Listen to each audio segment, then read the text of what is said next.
जय Shri Krishna. गीताधाम Gurukul online classes में कक्षा आज हम पढ़ेंगे कक्षा 8 का जो सामाजिक विज्ञान है। कौन सा है? सामाजिक विज्ञान है, जिसका भाग नागरिक शास्त्र है। पुस्तक है सामाजिक और राजनीतिक जीवन, अध्याय 5 न्यायपालिका। तो सबसे पहले तो न्यायपालिका है क्या? जब भी हमारे देश में देश भर की अदालतों का द्वारा काम किए गए कार्यों की जो झलक हमें अखबारों के माध्यम से मिलती है, क्या है उनकी है जो भूमिका क्या है? क्या है भूमिका? क्या है न्यायपालिका की भूमिका? क्या है? तो अदालतों द्वारा किए गए कार्यों की झलक हमें अखबारों के माध्यम से दैनिक मिलती है। कई बार इन अदालतों की हमें ये प्रश्न उठता है कि इनकी जरूरत क्यों पड़ती है। तो इसका मतलब यह है कि सभी कानून सभी लोगों पर समान रूप से लागू होता है, और जब किसी कानून का उल्लंघन किया जाता है तो एक निश्चित प्रक्रिया द्वारा है जो प्रक्रिया अपनाई जाती है। कानून के शासन को लागू करने के लिए हमारे पास न्याय व्यवस्था है। भूमिका में यह है कि कानून का शासन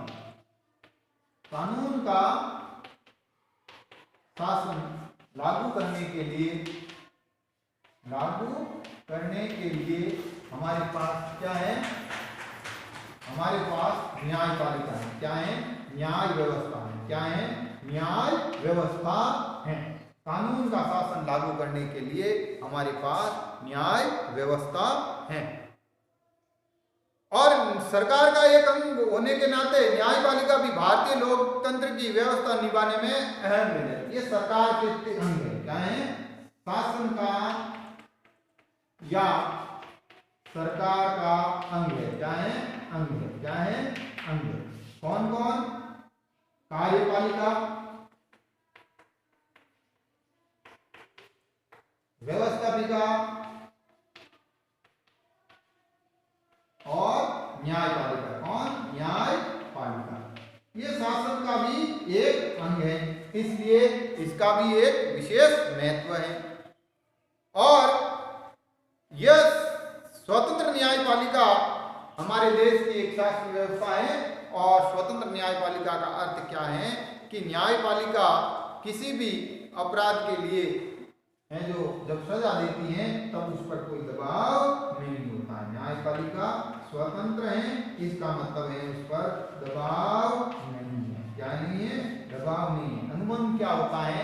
शासन के कर्मचारियों पर, शासन की व्यवस्था पर, शासन के नेताओं या शासन के अधिकारी, बड़े अधिकारियों का दबाव रहता है। न्यायपालिका पर दबाव नहीं रहता। न्यायपालिका का जो कार्य है वो दो भागों में बांटा जाता है। क्या है? मुख्य रूप से एक कार्य है, वो पहला कार्य है विवादों का निपटारा। क्या है? विवादों का निपटारा। क्या है? विवादों का निपटारा। अब किन किन के विवादों का निपटारा? तो पहला है नागरिकों के या फिर सरकार और नागरिकों के, और नागरिकों के या फिर राज्यों के बीच, दो राज्यों के बीच, या फिर केंद्र और राज्य के बीच, केंद्र और राज्य के बीच। ये है जो इन तरह का विवादों का निपटारा करते हैं।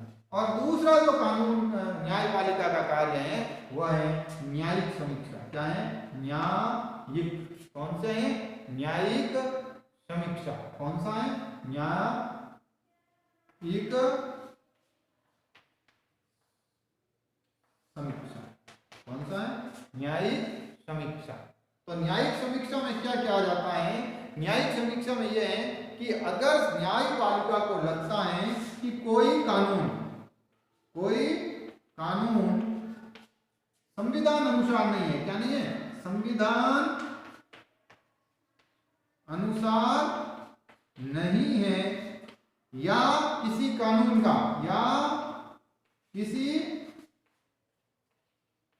का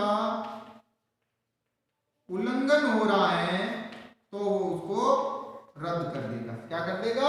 रद्द कर देगा। अगर वो इन दो शर्तों पर कानून का नहीं होता है तो न्यायपालिका उनको रद्द कर देगा। अब है कानून की रक्षा और मौलिक अधिकारों का क्रियान्वयन। कानून की रक्षा कैसे की जाएगी और मौलिक अधिकारों का क्रियान्वयन कैसे किया जाएगा?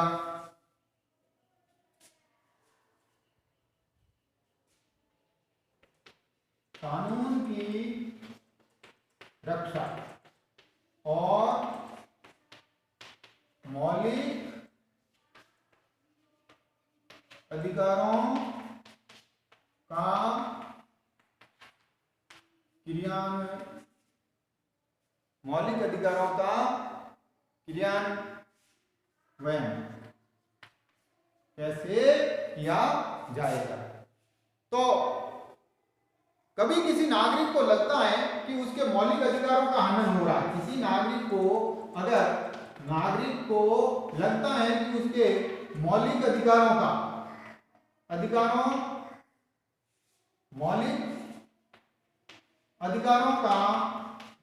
हनन हो रहा है, तो वह उसके पाने के लिए है जो सुप्रीम कोर्ट या फिर हाई कोर्ट में जा सकता है उनके अधिकार पाने के लिए।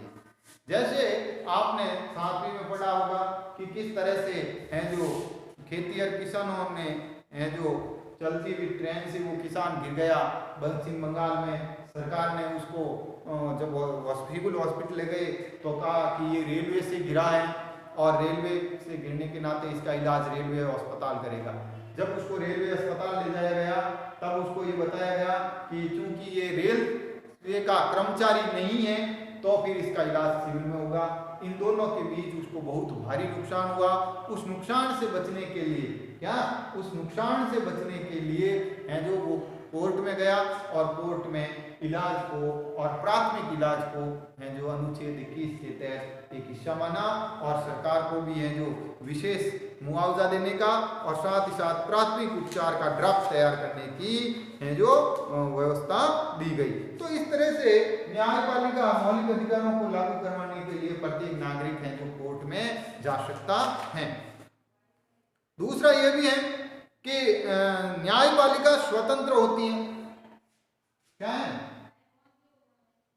स्वतंत्र न्यायपालिका। स्वतंत्र न्यायपालिका कैसे? तो देखो, स्वतंत्र न्यायपालिका का अर्थ है कि हम एक कल्पना करते हैं कि किसी ताकतवर कोई आदमी ने हमारी जमीन हड़प ली है और सरकार में उसकी पहुंच है, तो फिर अगर हम उस जमीन को वापस पाने के लिए अदालत जाते हैं तो न्यायाधीश भी अगर उसके दबाव में है तो फैसला उसके पक्ष में जाएगा। तो ऐसी व्यवस्था से बचने के लिए न्यायपालिका को स्वतंत्र रखा गया है। क्या रखा गया है? न्यायपालिकाओं पर नियंत्रण है और उसकी वजह से न्यायपालिका स्वतंत्र है तो वो किसी के दबाव में फैसला नहीं लेती है, अर्थात वह किसी के दबाव में नहीं, क्या नहीं है? दबाव में नहीं है, किसी भी के दबाव में वह नहीं है। अब अगर जब वो दबाव में नहीं है तो क्या है कि बहुत सारे एक ऐसी प्रक्रिया अपनाई जाती है कि न्यायाधीशों की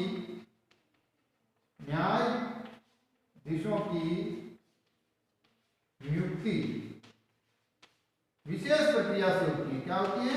विशेष प्रक्रिया से होती हैं। तब ये विशेष प्रक्रिया में सरकार का कोई हस्तक्षेप नहीं होता है। जब सरकार का हस्तक्षेप नहीं होगा तो न्यायाधीश पर या न्यायपालिका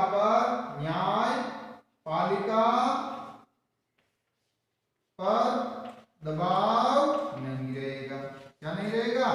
और वह स्वतंत्र फैसला करेगी। तो उसमें क्या है कि जब न्यायाधीश की नियुक्ति हो जाती है, क्या होती है? इस स्वतंत्रता का दूसरा पहलू है कि शक्तियों का बंटवारा। क्या है? शक्तियों का